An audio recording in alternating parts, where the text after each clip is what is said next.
নমস্কার, আপনাদের সবাইকে স্বাগত। দেখছেন আজ সন্ধ্যার হাই টক। আমি পার্থ বন্দ্যোপাধ্যায় আর আমার সঙ্গে দুজন বিশিষ্ট অতিথি। এই মুহূর্তে রাজ্য জুড়ে এসআইআর প্রক্রিয়া চলছে। এসআইআর প্রক্রিয়া ঘরে ঘরে গিয়ে যে বিএলও অর্থাৎ বুথ লেভেল অফিসাররা কাজ শুরু করবেন তা আগামী 4 তারিখ থেকে, কিন্তু তার প্রস্তুতি শুরু হয়ে গিয়েছে। বিভিন্ন রাজনৈতিক দলের বিএলএ থাকবে, বুথ লেভেল এজেন্ট, তাদেরকে ডেকে বিএলওরা তাদের সঙ্গে বসা বা তাদের সঙ্গে নেগোশিয়েট করা, এই সমস্ত কাজগুলো ইতিমধ্যেই চলছে। কিন্তু সেই সঙ্গে মারাত্মকভাবে চলছে বিতর্ক। অ্যাকচুয়ালি যদি এই প্রশ্ন করা হয় আপনাকে যে এই এসআইআর নিয়ে মূল বিতর্কটা কি, মূল বিতর্ক হচ্ছে বিজেপি বিরোধী রাজনৈতিক দল, বিশেষত এ রাজ্যে তৃণমূল কংগ্রেসও অবশ্য ভোট চুরির অভিযোগ তুলেছে, কিন্তু এসআইআর সংক্রান্ত অভিযোগ সব থেকে বেশি তীব্র তৃণমূলের। তারা মনে করছে এটা একটা বিজেপির ষড়যন্ত্র, যেখানে ইলেকশন কমিশনকে কাজে লাগিয়ে তারা এই রাজ্যের বেশ কিছু বৈধ ভোটারকে ভোটার তালিকা থেকে বাদ দিতে চাইছে। এটা সার্বিকভাবে ভোট কারচুপিরই একটা বৃহত্তর ষড়যন্ত্র, এটা হচ্ছে মূল অভিযোগ। আর অন্যদিকে বিজেপি তারা বলছে এটা এসআইআর, এবং এসআইআর খুব রুটিন, প্রতি 2 দশক অন্তর এসআইআর হওয়ার কথা, এবং 2002 এর পর আবার রাজ্যে এসআইআর হচ্ছে। আর করছে কে? ইলেকশন কমিশন, যার ওপরে সংবিধানে সম্পূর্ণ দায়িত্ব দেওয়া আছে নিরপেক্ষভাবে দেশের সব নির্বাচন পরিচালনা করার ব্যাপারে। তবে একটা নতুন মাত্রা যোগ হয়েছে আজ গুজরাটে, যখন প্রধানমন্ত্রী সেখানে রাষ্ট্রীয় একতা দিবসে ভাষণ দিচ্ছিলেন।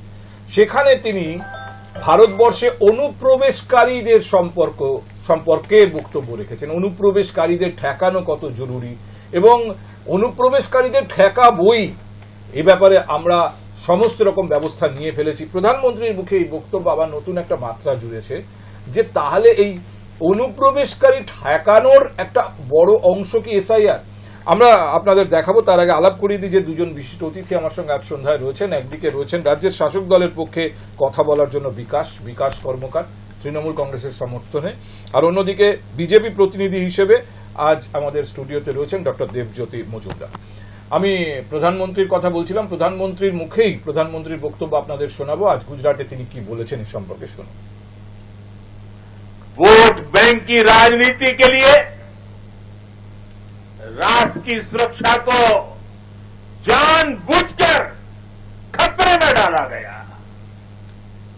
अब पहली बार देश ने इस बड़े खतरे के खिलाफ भी निर्णायक लड़ाई लड़ने की ठानी है।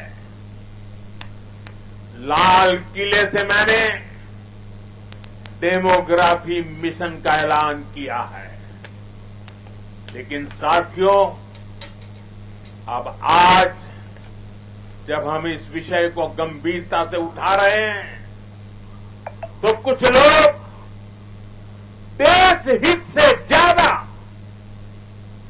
अपने स्वार्थ को ऊपर रख रहे हैं।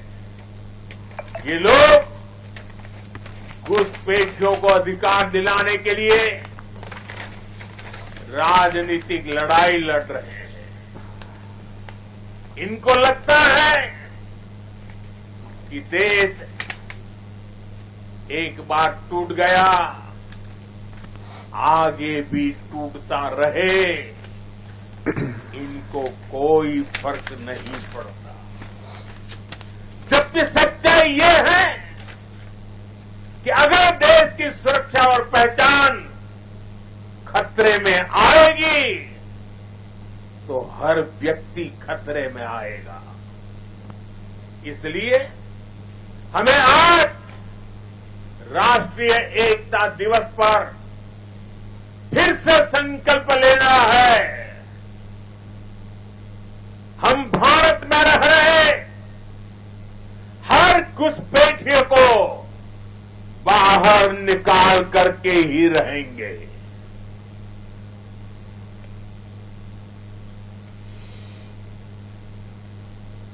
আজ রাষ্ট্রীয় একতা দিবস, এবং সেই জন্য প্রধানমন্ত্রী নরেন্দ্র মোদী বক্তব্য রাখছিলেন। কিন্তু সেখানে তিনি যে মিশনের কথা বললেন, আমাদের রাজ্যে এই মুহূর্তে এসআইআর নিয়ে সব থেকে তীব্র বিতর্ক চলছে, এবং এসআইআর এর মূল কথাই হচ্ছে যে অবৈধ ভোটারদের ভোটার তালিকা থেকে বাদ দিতে হবে। প্রধানমন্ত্রী নিজেই বললেন তিনি লালকেল্লা থেকে এই মিশনের সূচনা করেছিলেন। ডেমোগ্রাফি রেকটিফাই করার মিশন। আমি অবশ্যই বিকাশ আপনাকে দিয়ে শুরু করি। এই এসআইআর দেখে বা এসআইআর এর প্রক্রিয়া দেখে কি মনে হচ্ছে যে এটা বেসিক্যালি ওই মিশনেরই একটা পার্ট? দেখুন, আমি বক্তব্যের শুরুতে হাই নিউজের প্রতিটি দর্শকদের আমার পক্ষ থেকে শুভেচ্ছা জানাই।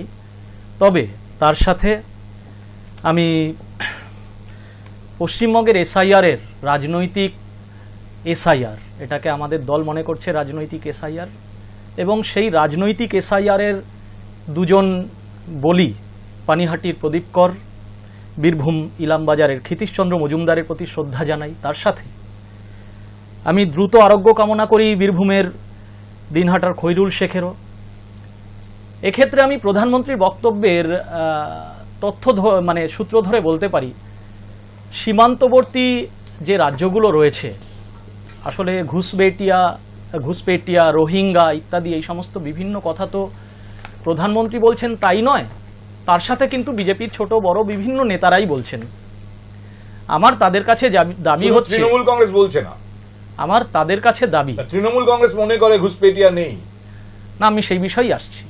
আমার তাদের কাছে দাবি যে সীমান্ত রক্ষা করার দায়িত্ব কেন্দ্রীয় সরকারের বা বর্ডার সিকিউরিটি ফোর্সের, এবং পশ্চিমবঙ্গে যে অনুপ্রবেশের কথা বলা হচ্ছে পকালমে রোহিঙ্গা ইত্যাদি, রোহিঙ্গা আসছে মায়ানমার থেকে, রোহিঙ্গা বা মায়ানমার সেই জায়গার থেকে পশ্চিমবঙ্গে ঢুকতে গেলে একটা তো বর্ডার থেকে বা সীমান্ত থেকে ঢুকতে হবে। সেই বর্ডার বা সীমান্ত পশ্চিমবঙ্গের সাথে মায়ানমারের নেই বলে আমরা জানি বা আপনিও জানেন।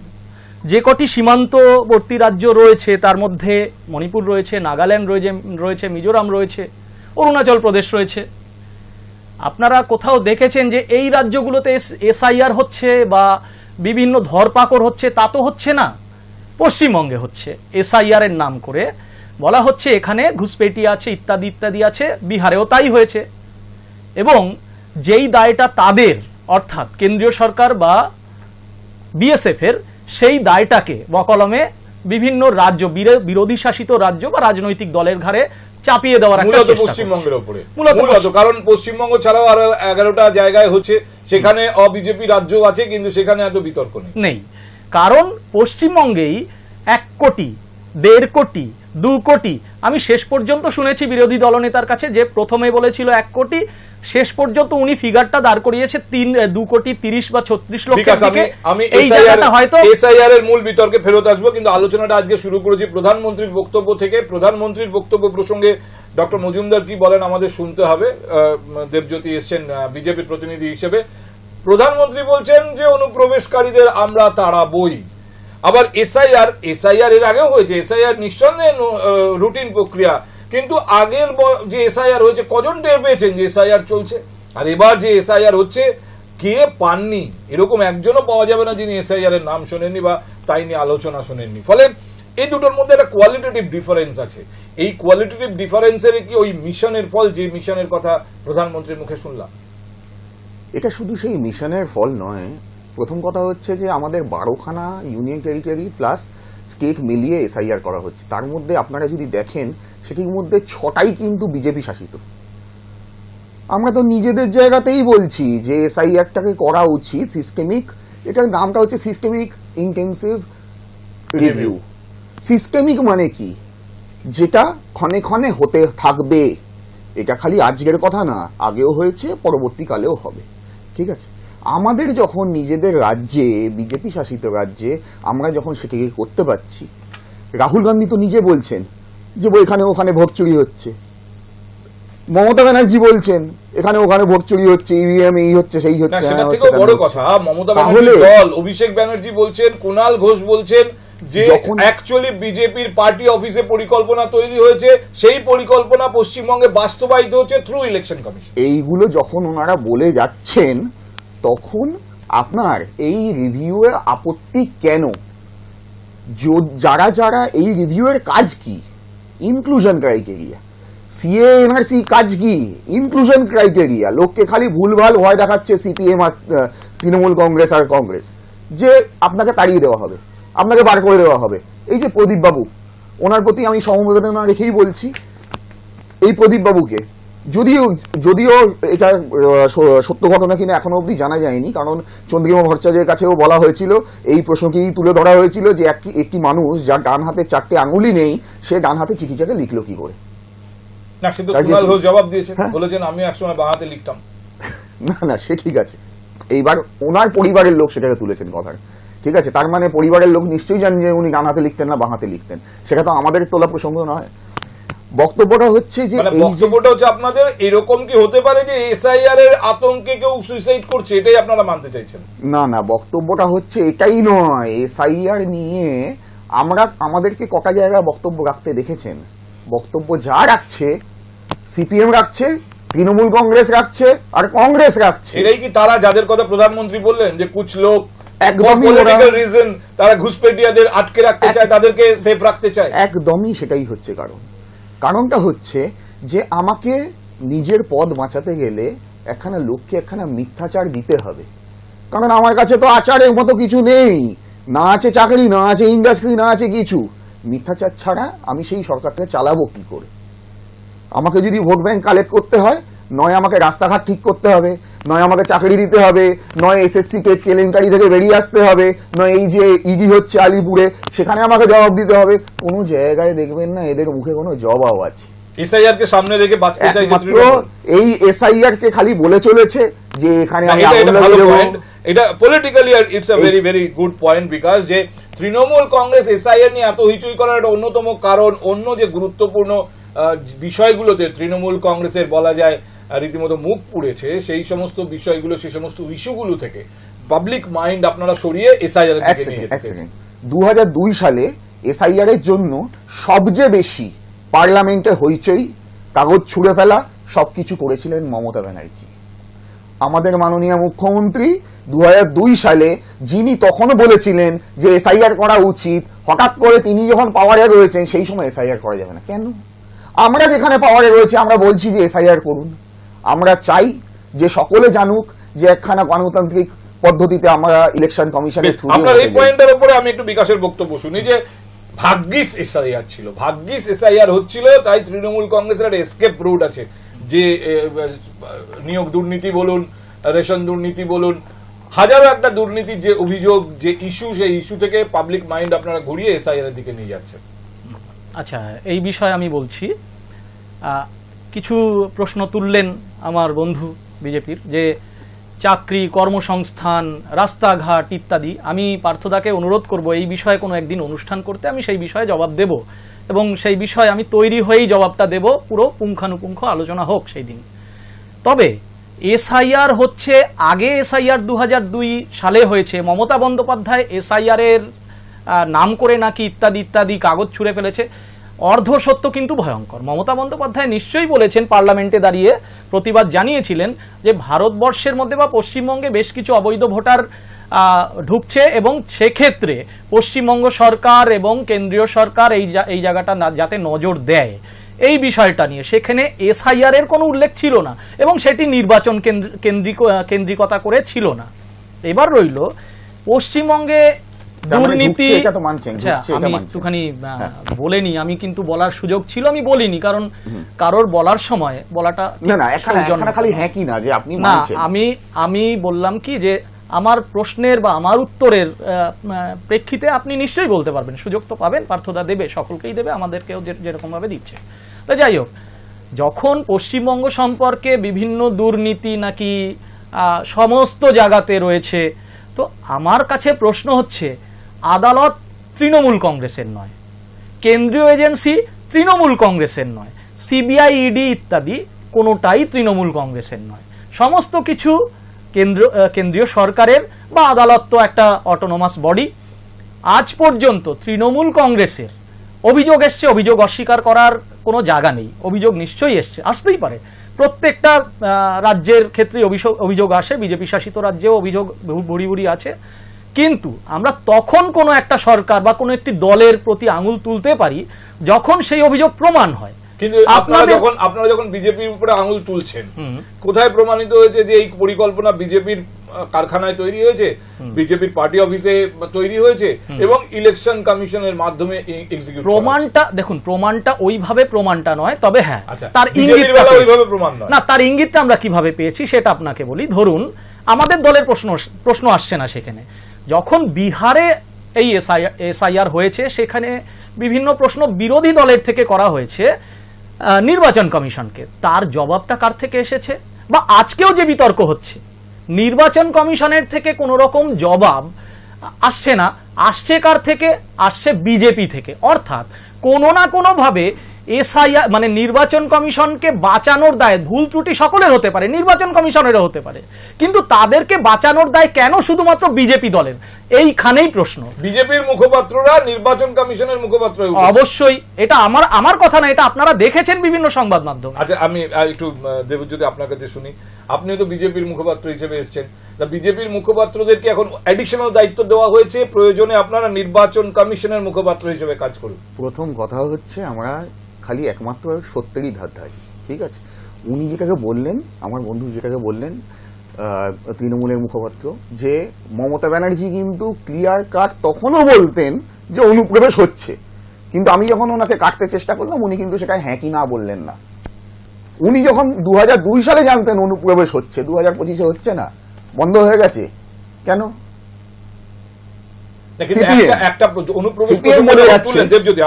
অনুপ্রবেশ প্রসঙ্গ যখন তুললেন তখন একটা প্রশ্নের সন্তোষজনক জবাব এখনো পর্যন্ত না কেন্দ্রীয় সরকার দিয়েছে, না বিএসএফ দিয়েছে, আর কেন্দ্রের শাসক দল হিসেবে বিজেপিও এর সন্তোষজনক কোনো জবাব দিতে পারেনি।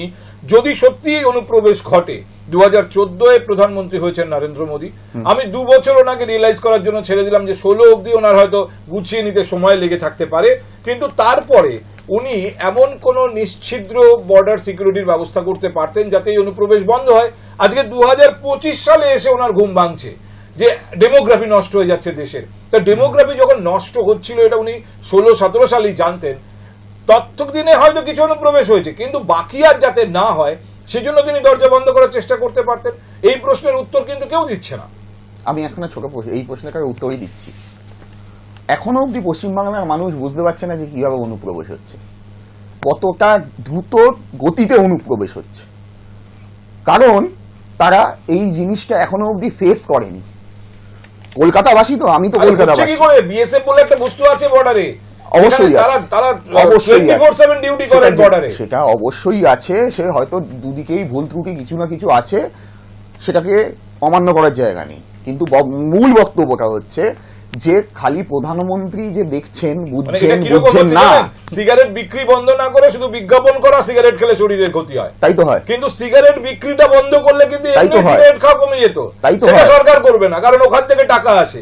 তাহলে এই অনুপ্রবেশ থেকে কিছু লোকের কাছে টাকা আসে, সেই জন্য অনুপ্রবেশ বন্ধ করা যাবে না, কিন্তু এই বিজ্ঞাপন করতে হবে যে অনুপ্রবেশকারীতে ভরে যাচ্ছে। মমতার ভোট আসে, এটা তো 100%। যাই হোক, এইবার বক্তব্যটা হচ্ছে সেইটা না, বক্তব্যটা হচ্ছে যে মানুষ এখনো অব্দি বুঝতে পারছে না কিভাবে অনুপ্রবেশ হচ্ছে, মানে কতটা দ্রুত গতিতে হচ্ছে, কি পার্সেন্টেজ রেশিওতে অনুপ্রবেশকারী। সরকারের কাছে এই হিসেব আছে, এটা সরকারের কাছে হিসেব থাকলেও সেটা হয়তো অর্ধ সত্যি, হয়তো 70%, কেন্দ্রীয় সরকারের কাছে থাকলেও সেটা হয়তো পুরো সত্য নয়।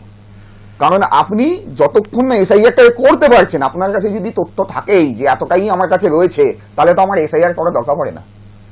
আমার কাছে এসআইআরটাকে করছি এটাই একখানা কারণ যে আমি দেখব যে কত লোক অনুপ্রবেশ করেছে। কিন্তু এটাকে আমি দেখুন, প্রধানমন্ত্রী বলছেন না, প্রধানমন্ত্রীর বক্তব্য শুনিয়েছি আমি। তিনি একজন রাজনীতিবিদ হতে পারেন, তিনি একটি রাজনৈতিক দলের সর্বোচ্চ নেতা হতে পারেন, কিন্তু প্রধানমন্ত্রী হিসেবে যখন বলছেন তখন দেশের প্রধানমন্ত্রী কি বলছেন, কিছু রাজনৈতিক দল এই অনুপ্রবেশকারীদের সাহায্য করছে এবং তারা মনে করছে দেশ একবার ভাগ হয়েছে, ভবিষ্যতে আবার ভাগ হবে। মারাত্মক অভিযোগ করছেন তিনি। একদমই ঠিকই তো বলছেন। আমার ট্যাক্সের টাকায় যদি পাশের দেশের লোককে খাওয়ানো হয়, সিপিএম কি বলছে যে খিদে পায় না লোকেদের? কার খিদে পায়? আমি কি করবো রে বাবা? আমার ট্যাক্সের টাকায় আমার বাড়ির লোকের উন্নতি হবে, আমার পার্শ্ববর্তী অঞ্চলের উন্নতি হবে, আমাদের পরবর্তী জেনারেশনের উন্নতি হবে। আমি অন্য দেশে কি হচ্ছে সেখানকার লোক আমার কাছে চলে আসছে, আমি কি করবো তাতে? আমি আপনার বাড়িতে এসে যদি খেতে থাকি, বিজেপি বিরোধী বিজেপি বিরোধী, উনি তো এই অভিযোগ কংগ্রেসকেও করছেন। ইনফ্যাক্ট ওইখানে দাঁড়িয়ে তো তিনি শুধু বাংলার তৃণমূল কংগ্রেসের কথা বলেননি, মূলত তিনি কংগ্রেসকেই অভিযোগ করছেন। আর একই রাস্তায় যেহেতু তৃণমূল একইভাবে কথা বলছে, আমি ধরে নিচ্ছি তাকেও তিনি একই দাড়িপাল্লায় ওজন করবেন, যে এরা চাইছে দেশ আবার ভাগ হোক। একটা রাজনৈতিক দলের বিরুদ্ধে গণতান্ত্রিক দেশে প্রধানমন্ত্রী অভিযোগ করছেন যে তারা চাইছে দেশ দরকার হলে আবার ভাগ হোক। আমি একখানা জিনিস আপনাকে জিজ্ঞেস করি, রাজস্থান, গুজরাট, ওগুলো বর্ডার অঞ্চল, ওখানে সামুদ্রিকভাবেও লোকে ঢুকতে পারে, বর্ডারের দিক দিয়েও লোকে ঢুকতে পারে, সেখানেও বিএসএফ আছে, সেখান দিয়ে লোক ঢুকছে না কেন?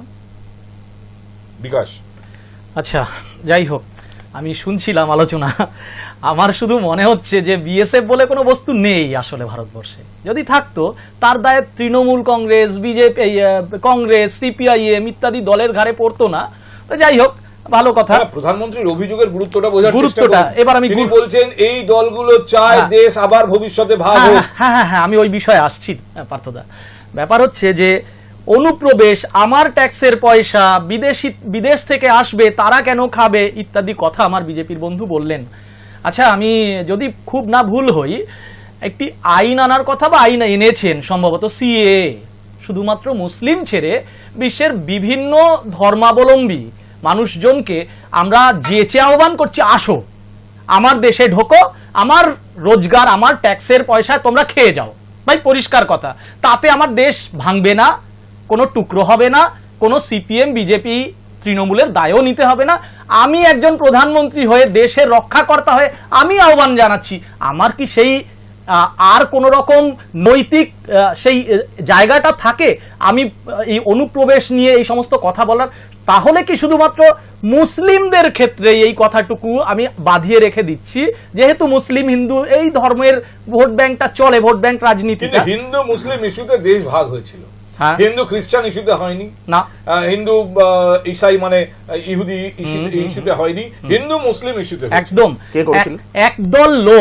একদল লোক দেশের সেই সময় আমি ধরে নিচ্ছি 30 কোটি, 40 কোটি, 50 কোটি, এই যে জনসংখ্যার সমস্ত দায়ভার নিয়ে বা দায়িত্ব নিয়ে তারা ডিসাইড করেছে, মানুষের থেকে ভোট নেওয়া হয়েছিল বিভিন্ন মুসলিমদের থেকে, তার ফলেই কিন্তু মুসলিমরা মনে করেছে, দেশের অধিকাংশ মুসলিমরা মনে করেছে দেশটা আমাদের। কোনো একজন, দুজন, 10 জন নেতা, কোনো জিন্না এটা ঠিক করতে পারেন না যে আমাদেরকে অন্য একটা দেশ, ভারতে এখন আর উল্টো দিকে যেতে পারবেন না। 47 সালে যা হয়েছে সেটাই এখন আমাদের কাছে, হ্যাঁ, এবং সেটা তাদের দেশ, এটাকে মানতে হবে। আপনি মান্যতা না দিলে তো হবে না, সংবিধান সেই মান্যতা দিয়েছে। কেন আলাদা করে ওই আইনে চিহ্নিত করা হচ্ছে এবং অমুসলিমদের আলাদা করে? তার এইটাই উত্তরই দেওয়া হয়েছে যে মুসলিম হিন্দু এই ইস্যুতেই একবার দেশ। না, প্রসঙ্গটা তুলেছি এই কারণে, আমার ট্যাক্সের টাকাতে আমি বাইরের বা অন্য দেশের অন্য নাগরিকদের কেন ধর্মাবলম্বীদের আমি খাওয়াতে ভারতীয় এখন যে আইন, সিএ আইন, হ্যাঁ, আমি কেন খাওয়াবো? এই প্রসঙ্গটা তুলেছে আমার বিজেপি বন্ধু, তার উত্তর আমি এটা দিয়েছি। আচ্ছা, এবার আমি ভারতবর্ষের কথা বাদ দিয়ে আমি শুধুমাত্র যদি পশ্চিমবঙ্গের দিকে যাই, আমি সংখ্যা তথ্য নিয়ে আমার বিজেপির বন্ধু কিছু কথা বললেন, আমি সেই সংখ্যা তথ্যে ফিরে যাচ্ছি একটু। আজকে 2002 এবং 2024-25 এই যে তুলনামূলক টাইমটা নিয়ে আলোচনা হচ্ছে, এসআইআর করার খুব বেশি প্রয়োজনীয়তা, এই সমস্ত কথা হচ্ছে। আমি ছোট একটা হিসেব দিচ্ছি। তো ব্যাপারটা হচ্ছে, যখন আমার পশ্চিমবঙ্গে এই বিহারে নির্বাচন চলাকাল, মানে পূর্ববর্তী সময়ে এসআইআর হয়েছে বা এসআইআর নিয়ে বিতর্ক হচ্ছে, সেই সময়টা এবং তার আগের সেই সময়টা নিয়ে আমি কয়েকটা তথ্য আমি দিতে চাইছি।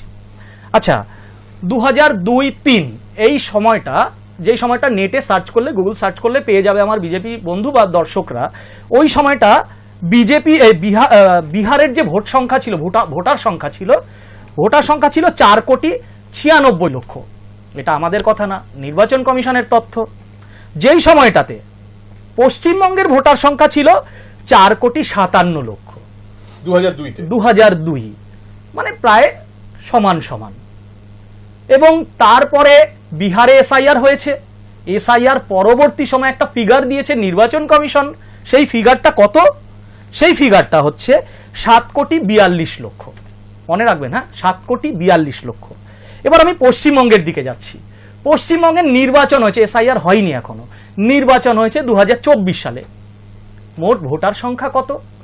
7,58,00,000। খুব ইন্টারেস্টিং, দেখুন 4,96,00,000 বিহারের ভোটার ছিল 2002, এবং এই সময় নির্বাচন কমিশন পুরো এসআইআর প্রক্রিয়ার পরে যেই ফিগারটা এসে দাঁড়িয়েছে সেইটা 7,42,00,000। পশ্চিমবঙ্গের ক্ষেত্রে সেইটাই এসে দাঁড়িয়েছে 7,58,00,000।